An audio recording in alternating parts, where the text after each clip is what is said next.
That'll do.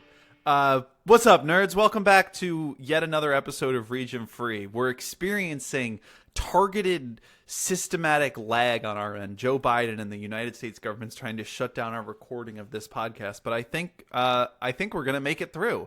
I'm AJ, as always, joined as always by Blake Hester on the other side of the line. What's up?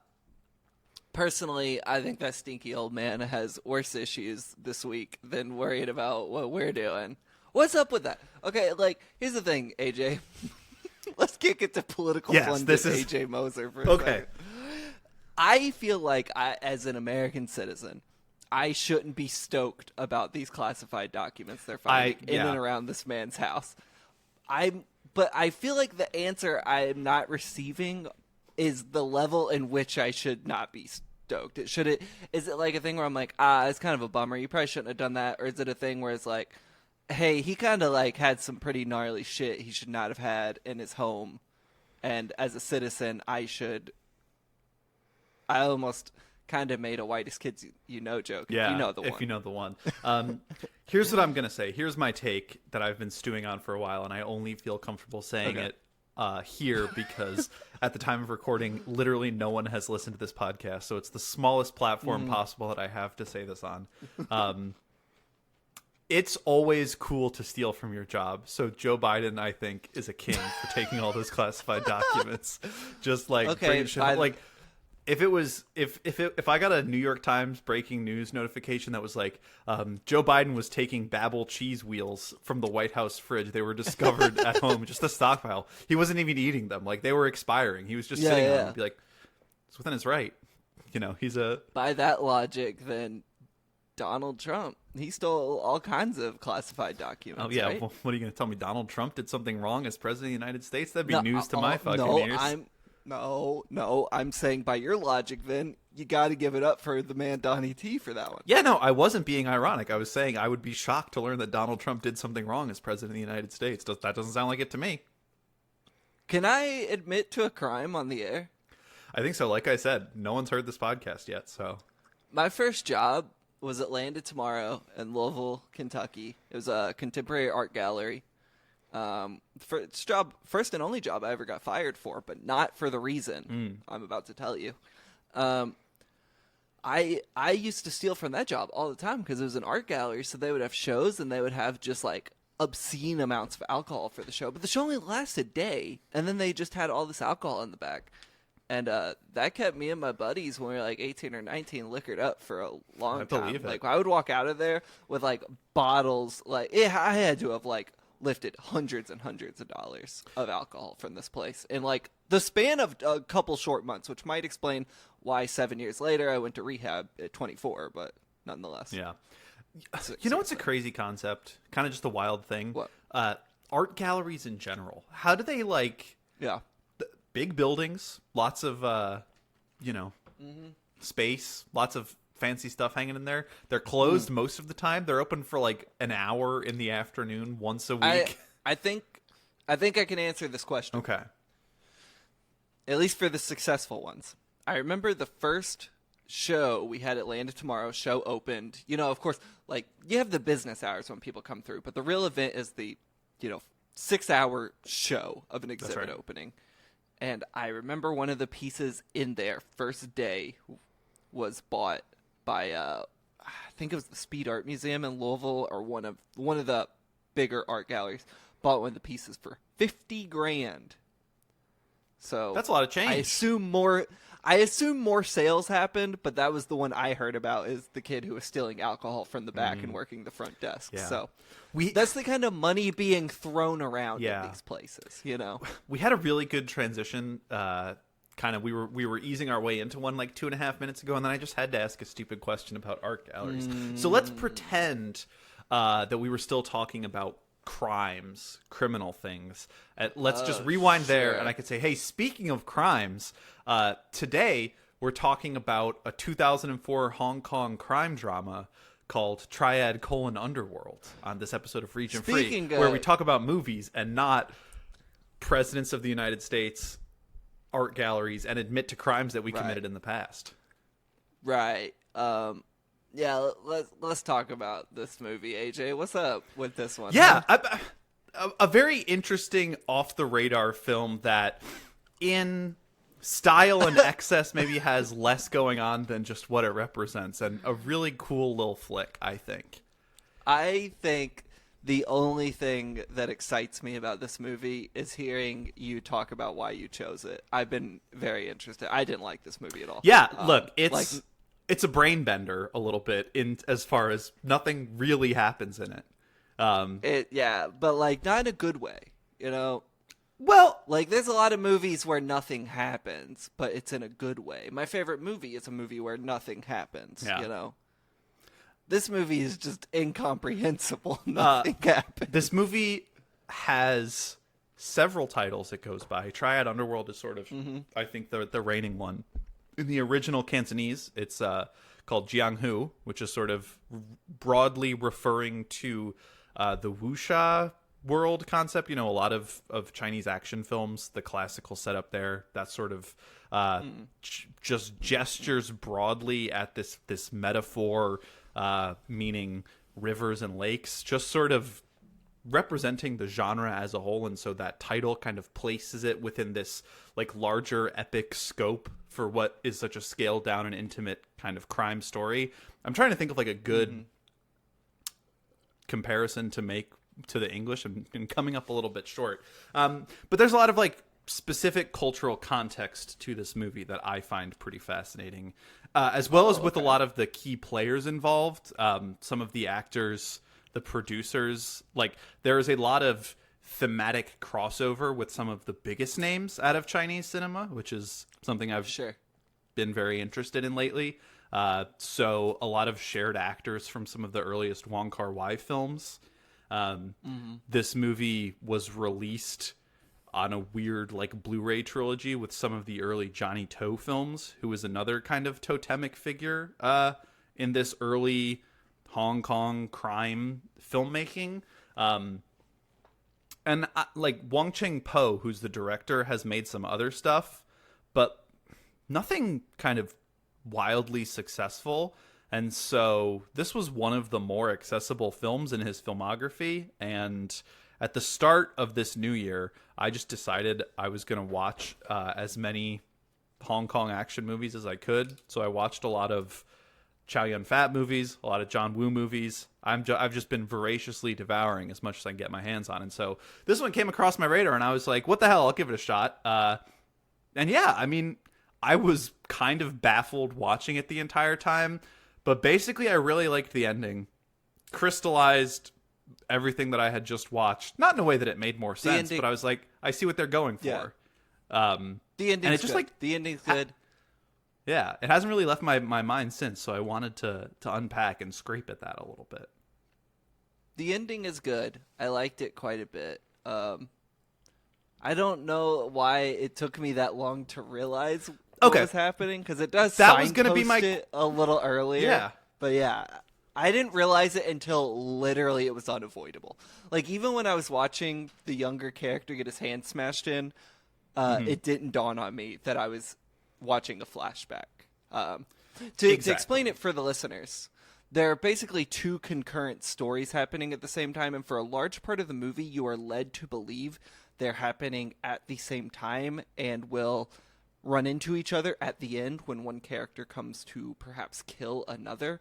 And what you find out is actually there are basically two main characters in both timelines you're watching. And rather than being at the same time, you learn that they're actually the same people in the past and in the present. Yeah, you're the way you watch the film, you're led to believe it's a story about four people, and then at the end of the movie, or whenever you realize it, it's sort of been a story about these two guys the whole time. And here's the thing. Dudes rock. There's a lot of dudes rocking in this movie. Do. Yeah. Well, yeah. It's of a time, you know, in this sort of early Hong Kong filmmaking where a lot of the stories they're telling are about listless youth, sort of without a purpose, drifting through the streets, forlorn in their romantic desires, trying to avoid spiraling down into a world of organized crime. These are things you'll see in a bunch of films in this genre. And that's all, those hallmarks are all represented here. But I think what sets this movie apart in a little bit, I really like the, 4 central performances in this movie. I think were all really great. A couple of guys people would recognize, Andy Lau, Jacky Cheung, Sean Yu, Edison Chen, have all gone on to have really prolific careers. They're all very young, and they're looking great in this movie. They're all little babies, but they're all kind of having a great time. I'm not super familiar with Hong Kong movies, aside from like the Category 3 movies I've watched, which this kind of comes out after the explosion of Cat 3 stuff, but like Untold Story, Ebola Syndrome, Men Behind the Sun, of course. So I was a little blind in terms of like the maybe historical context I should be noting while watching this. Can you break it down a little more for me? Or is it really just like a bunch of famous people when they're young? It's basically that, but I mean, shares cast members with, like I mentioned, some early Wong Kar-wai films, Days of Being Wild, As Tears Go By, the Internal Affairs trilogy, some of the main characters in those movies are all here as well. And then, I mean, one of the guys shows up in The Dark Knight as... Remember that part in The Dark Knight where they weirdly go to China for like 20 minutes? Batman like dives off of the skyscraper and it's very cool, but it's like a weird bit that's just sort of shoved in The Dark Knight in the middle there. I don't remember. I definitely have not seen that movie in 10 or 12 years. Yeah, so... If not more. When did that fucker come out? 2008. 15 years ago. That's probably the last time I saw it, yeah. Baby good movie, boy. Though. You remember when he puts the pencil in the guy's forehead? That's good shit. Who does that? Batman does that? Joker. Oh, the Joker. Hardly know her. Yeah, I hardly know her. Hardly know her. Played by Heath Ledger. I hardly know her. Yeah, it's Edison Chen who plays Turbo, one of the young guys in this movie, is in The Dark Knight. I could pull it up on Letterboxd. It's a character that's credited as like LSI VP. So I think he's just in one of those scenes where he's like, "Hey, we got to stop this Joker," I think he might be one of the guys that has... I hardly know her. Yeah, one of the cool lines in the scene with Bruce Wayne, but I don't remember. It's been a while since I watched The Dark Knight too. I hate Christopher Nolan. I don't like his movies. That's not true. You know what movie I'm really excited about? Maybe we should do a special for? Oppenheimer. Oppenheimer? Okay, so what's the deal with the nuke in that movie? They I don't mean Christopher narratively. Nolan, yeah, no, he built an active nuke and he used it to kill hundreds of thousands of people just to make Oppenheimer, is what film Twitter would have you believe. There's all these stories going around where it's like Christopher Nolan being like, yeah, we built a fake nuke. And I'm like, you gotta tell me what that means beyond we did it. Like, just show me the behind the scenes footage of the explosion so I can understand what you all did. Okay, as I understand it, and here's the metaphor I'm going to choose to go with. We'll see how well this works. Okay. Do you know what a vasectomy is? Yeah. Yeah. So do you know what the phrase like shooting blanks would mean? Yeah. They basically built a nuke that shoots blanks. So like it does the explosion, but doesn't have any of the harmful side effects. You know what I mean? So for this movie, they did, because like the explosions on that scale, the fucking mushroom cloud is like miles tall. I think it was like a baby. Things we don't. It was a small guy. Okay. Yeah. Because I'm like literally imagining now. It's like there's no way he could produce, even if it's not nuclear fission, an explosion on that scale. Because what we don't often realize is how big those damn mushroom clouds are. I wasn't there. Come on. I wouldn't know. Well, that's the problem. Yeah. I'm going on YouTube, all these shitty YouTube channels that are like, Netflix behind the scenes, and I don't know where they get this footage from, this behind the scenes shit they show. But, like, none of them are actually showing the damn explosion. And that's what I'm curious about. I think now I gotta go see a fucking 4-hour Christopher Nolan movie Yeah. just to have some goddamn idea. Well, I don't know if they're actually going to get to the point of dropping the nuke in that movie. It's about doing the tests that got there, so they're smaller on that scale. Who knows if that actually happens? Maybe it's like an alternate history thing where they realize at the end they're like, this would actually be the coolest possible outcome for Oppenheimer. Okay. It pulls a Once Upon a Time in Hollywood, and you get to you've watched 3 hours and 50 minutes of the movie, and then at the end they're like, this is evil. Like, we should not do this. Let's not drop the bomb on Hiroshima. Right. And then he's like, yeah, let's not do that. And then Christopher Nolan is like, just Hiroshima, though. They still do it on Nagasaki. they still do it on Nagasaki, unfortunately. They were like, yeah, 50%. The budget, like, we just can't cut the rest of that. That wouldn't be cool, is what I'm saying. No. I also think... So, anyway, Triad Underworld. Yeah. I just want to be on the record, too, that I think we're, like, less than a year away from Mr. Beast, like, just nuking a small, like, buying an island and then being like, I bought this island, then I nuked it. I think we're less than a year away from seeing a nuclear bomb. Jesus. To be quite honest, it's a new existential crisis I'm facing every day. Yeah. A lot along with turning 30 in a year. Yeah. There's a lot going on in the world right now. Like Triad Underworld. Speaking of a lot going on in the world, a lot going on in the Triad Underworld. Let's I set don't it mean up. this Top level. AJ, I don't mean this in a reductive way. This is a genuine question. You like this movie? Yes, and here's why. Okay. 85 minutes long. Very tight. That's yes. Yeah, very tight, like, genre constricted storytelling. It's, I say generic, I mean it as a compliment. It's playing the hits. It's doing, Mean Streets, Scorsese-based, like, guys getting in over their heads in crime. He didn't invent it. Yeah. It's just sort of like, you've seen a movie like this, I guarantee it. I like the performances. I think there are enough memorable sequences stacked into this little 85-minute movie that I had a good time watching it twice. It's not perfect. I just think cool little movie that represented a fun little discovery, which is what we're trying to do on this pod here. I guess my issue with it is, like, I also like a movie going through the motions, especially just like a popcorn crime thing. Like, I recently watched Takeshi Kitano's Outrage, which is, like, a pretty shitty movie by his standards, but, like, is just enough of the cookie cutter formula that I'm like, yeah, I'll stick around. I might watch its sequel. My issue with this one was, like, it never seemed to be going anywhere, and even worse is it never seemed to be making any sense, which might be a problem of whoever did Tubi subtitles, to be fair. But I found the dialogue extremely hard to follow, almost like a lot of it was in, like, dream logic, where it's like, I know these words, but the construction of them does not make sense. I mean, I think going back to, like, our very first conversation, and I did want to ask, I got the answer already, but I did kind of want to make sure that we talked a little bit about when, the movie's trick was revealed or sort of played on you, because it is, like, I think part of that is intentional. It sort of obfuscates the storyline in such a degree that, you're roped along for, an hour and close to an hour and a half. And then at the end, it's just a nice little rug pull where you think about the whole thing a little bit differently.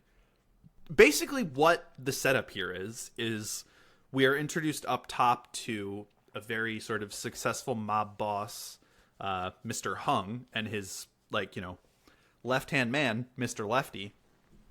They're calling me Mr. Hung. Are they calling you Mr. Lefty, or is it Mr. Righty?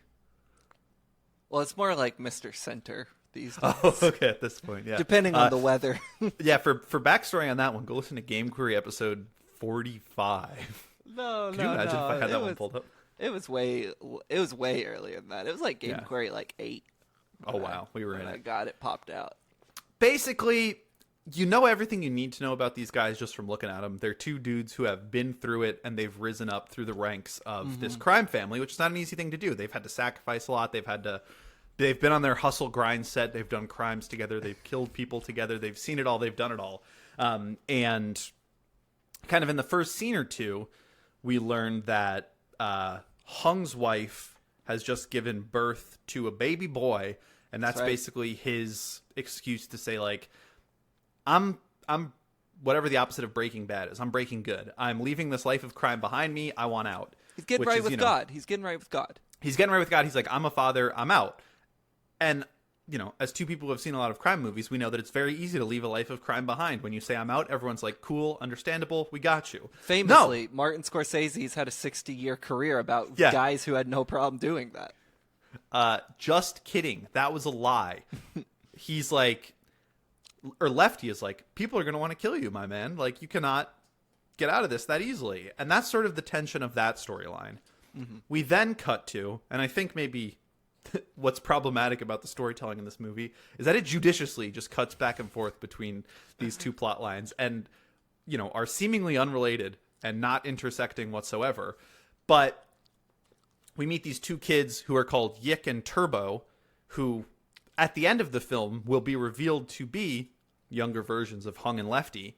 But the assuming viewer does not know that at first. And their sort of setup is they're trying to make their names in the crime world, get inducted into mob life, and their storyline basically follows this dark night of the soul moral crisis they're going through, where it's like, look, are we gonna like fucking nut up or shut up, do some crimes and kill some people and really make our names for it? The dramatic irony being, of course, being that, they really do get into it, but we sort of follow their story through their first descent into the world of crime, and are simultaneously following the end of their story 10, without 20 knowing years in the it. future. Yeah. Without knowing knowing it. And that setup is good and cool. And I think the issue is, like, the movie never seems to know what story it needs to be focusing on in order to... Like, I'm not saying it needs to be more explicit throughout the film that I'm watching two parallel timelines, you know what I'm saying? Like, that's fine. But I think in its disparate parts, whether it's the past storyline or the present storyline, it's never seems to know where it needs to give attention to be a compelling narrative. There's this whole side plot with the sex worker and what's the younger guy's name? Not Turbo. Yik. Yeah, he has like a budding relationship with the sex worker, but she's also like kind of just cast aside for half the film, then brought back at the very end for this like weak resolution, or you'll spend a little too much time in this scene, not enough time building out this part of the timeline, where it just all becomes kind of like this jumbled mess. And when the movie is also like forcing you to wait for the action, which is fine, I think it needs to deliver more on that story rather than just kind of plod along in kind of this meandering way. Yeah, it's very like episodic almost in that it just like cuts between it's sort of primary motivation at all times is like delivering an interesting kind of scene or a cool little conceit. There are some fun moments with like a confrontation at a dinner table that happens 2 or 3 times, and then this really cool almost but then like ruined raid sequence at the house where they're sort of doing the first celebration for his son, and it's like, these assassins are kind of closing in, and then he diffuses it by talking them all down. Like just like interesting little spins on some of these genre convictions. I think my read on this movie is that the stuff with the kids is probably way more compelling and interesting. Sure. You realize at the end, I think my note was that that's like probably by design, because it ends up being a pretty focused, narrow character study on these two guys. So as you're learning to like appreciate these kids or understand where their heads are at, you sort of are then, you don't realize it maybe, but when the movie ends again, you're like, okay, I see where they got. Kind of the whole story's laid out there. I think there's some really cool setups to scenes that I like kind of separated from everything else. Like there's a scene where Turbo and Git go buy, they try to go buy a gun and kind of have to brute force their way into it. And there's kind of a weird gap in logic in how they actually work their way into this kind of underground gun selling facility. I don't really know what to call it. They also have a very funny interaction with the cop up top. I mean, this is is one of the best stretches of the movie, basically, is where, they need to go get a gun. And this, again, thematic thing for some of these early Hong Kong action movies. Guns. Hard to have. Not allowed. No good, very bad. Right. So they're basically just milling about the streets. They get pulled up on by a cop who really just does some classic cop shit to them. He's like, what are you doing down here? The guy's like, I got to take a piss. And he's like, okay, go take a piss. I want to watch. I like when the cop starts wiping his wet hands on their faces. I was like, that's funny. That's a funny thing to do. He like pushes him up against the wall, and the guy's like, hey, be nice to me. Don't hit me. And the cop just starts smacking him on the head. It's like, I'll do whatever I want. Yeah.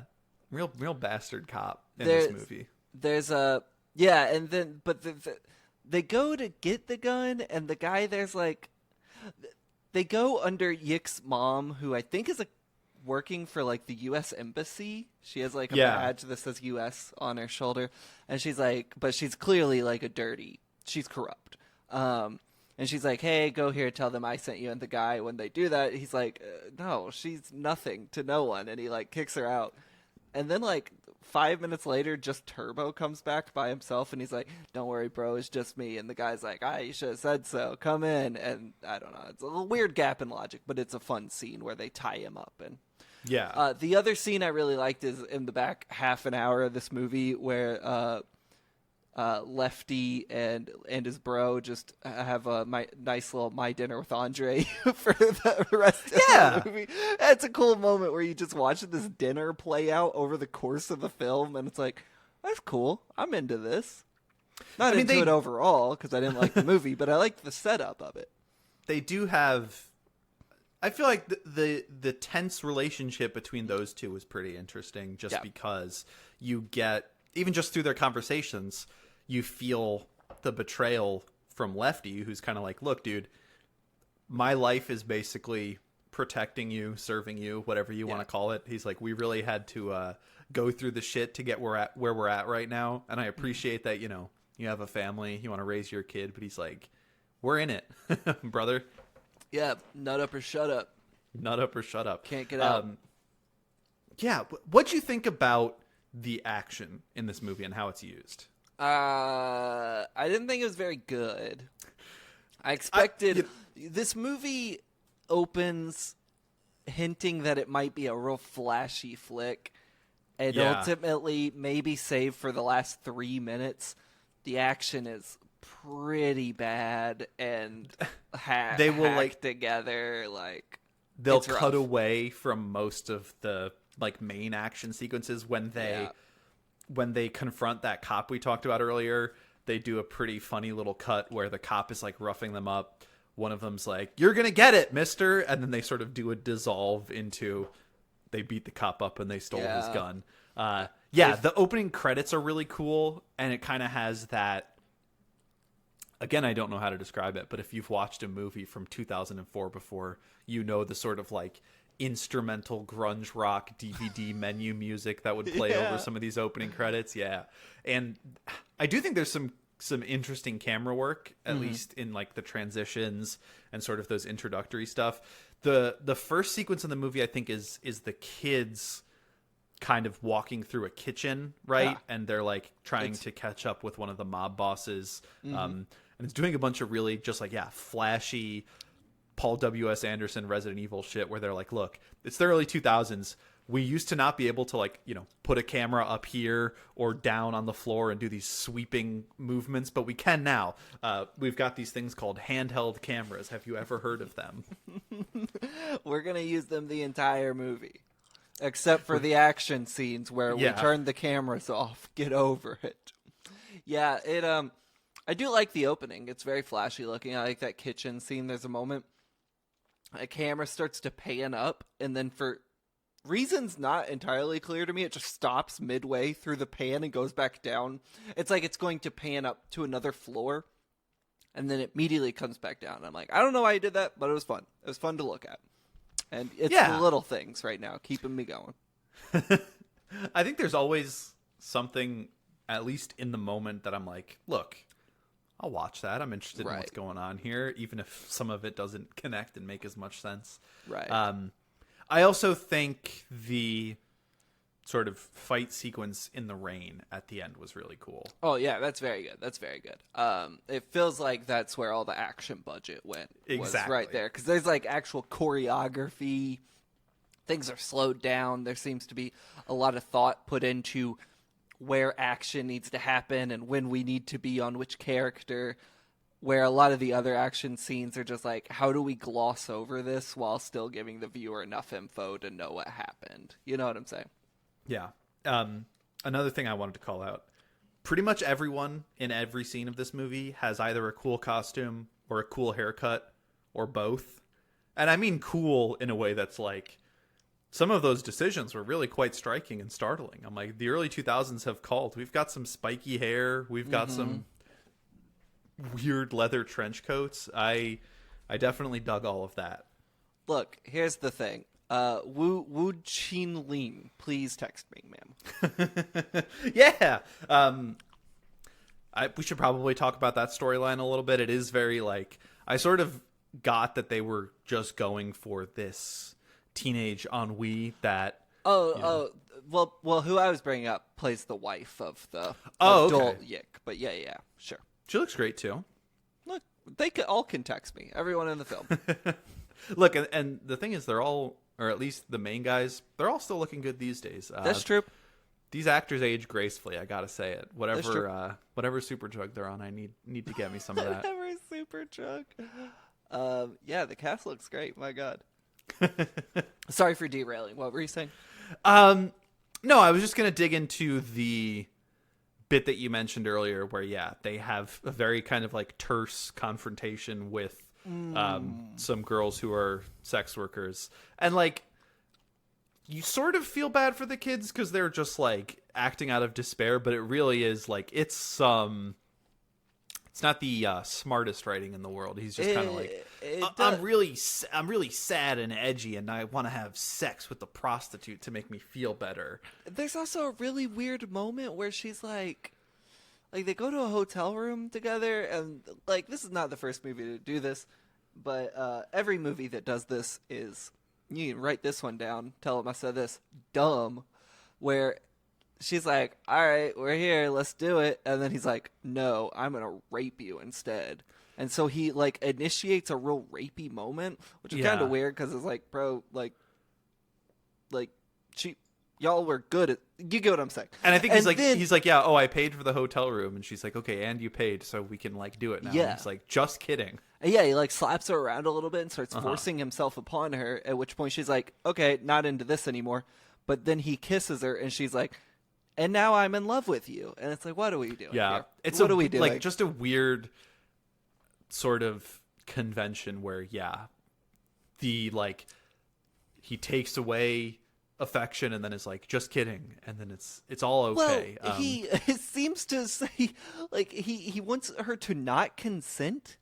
Yeah. And then he's like, okay, you passed the test. Yeah. He wants her to not consent in order to like convince her to consent again. It's very strange. And then there's that scene later where she has another client over and he comes in and he's like, be gone, get out of here, you. Kind of a funny moment. The politics of it are really bad, but the guy's like, totally within his rights, and he's got his pants around his ankles, and they literally kick him out of the room, and he's like, oh, but I already paid. Yeah.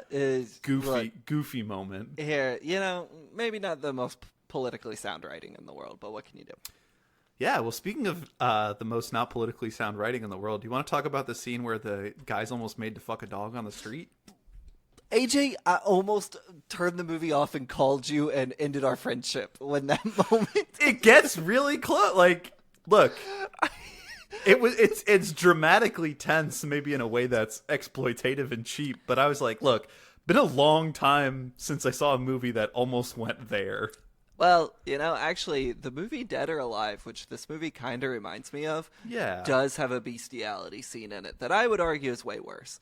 Wasn't ready for it. I also decided to eat my dinner during the last 20 minutes of this movie, so I was sitting there eating a nice little pita. I had some hummus, I had a little kale salad and chickpeas. I was like, this is good stuff. This is good combo of flavors.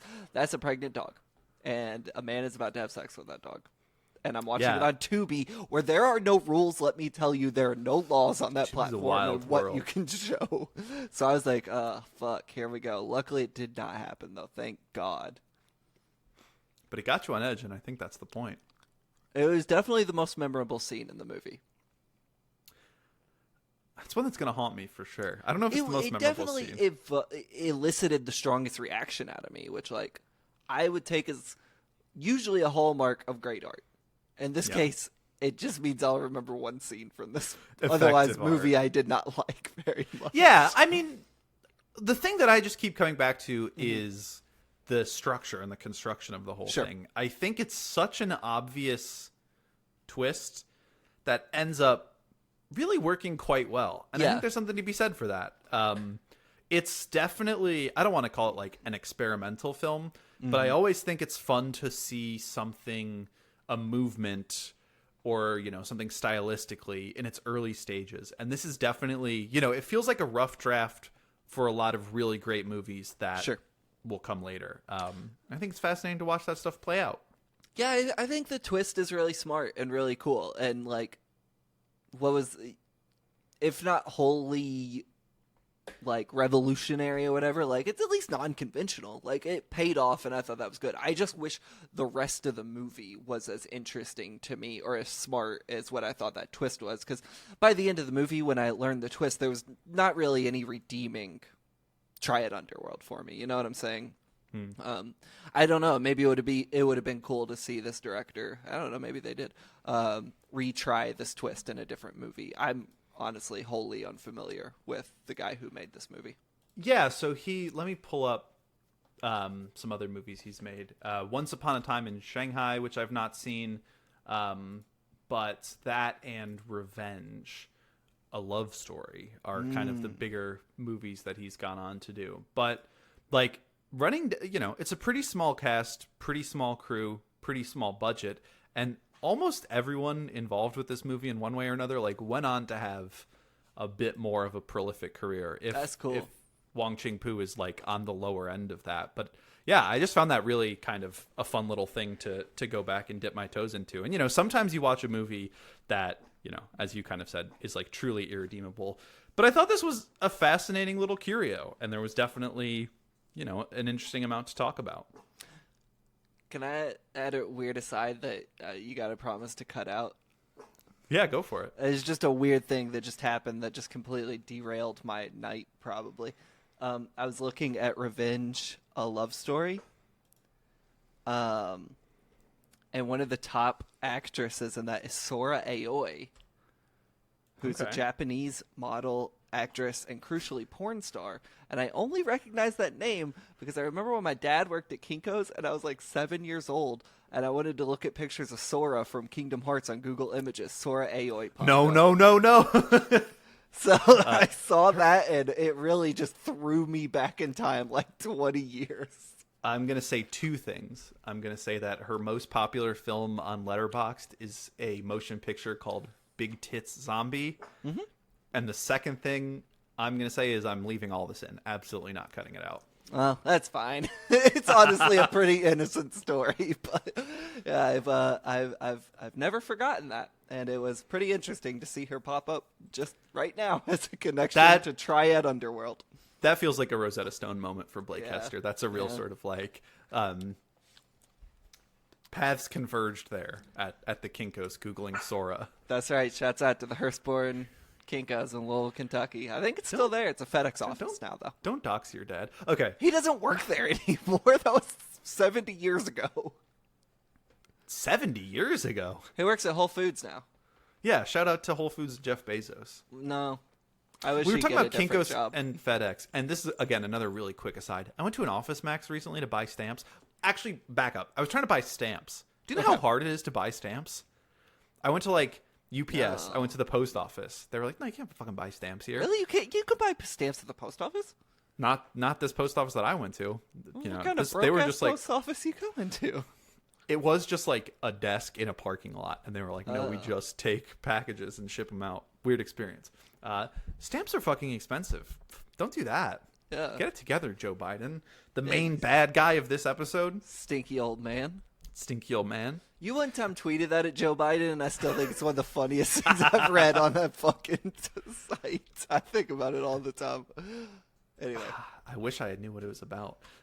Look, yeah, you brought him up earlier. I think very similar to some early Miike movies going on in this one as well. So stuff that you and I have talked about before. But like, yeah, Dead or Alive, Shinjuku Triad Society, those are all, you know, seek them out if you haven't seen them, right? Mm-hmm. Absolutely. They're easy to find. Oh, it's trying to think. A movie this kept reminding me of was Outrage by Takeshi Kitano. Just in terms of being like a good enough little crime flick, you know, that's easy to watch. And I think if you're into that, which like that is like not a knock by any means. I love to throw on some like mindless Yakuza or Mafia crime movies and just like kind of let them wash over me. Outrage is a great one for that. It's got just an awesome fucking cast. Every dude you've ever liked from like the Japanese film industry is in that movie. And yeah, that's it. That's my main recommendation. Watch Outrage. Not that good, but good enough for sure. Hell yeah.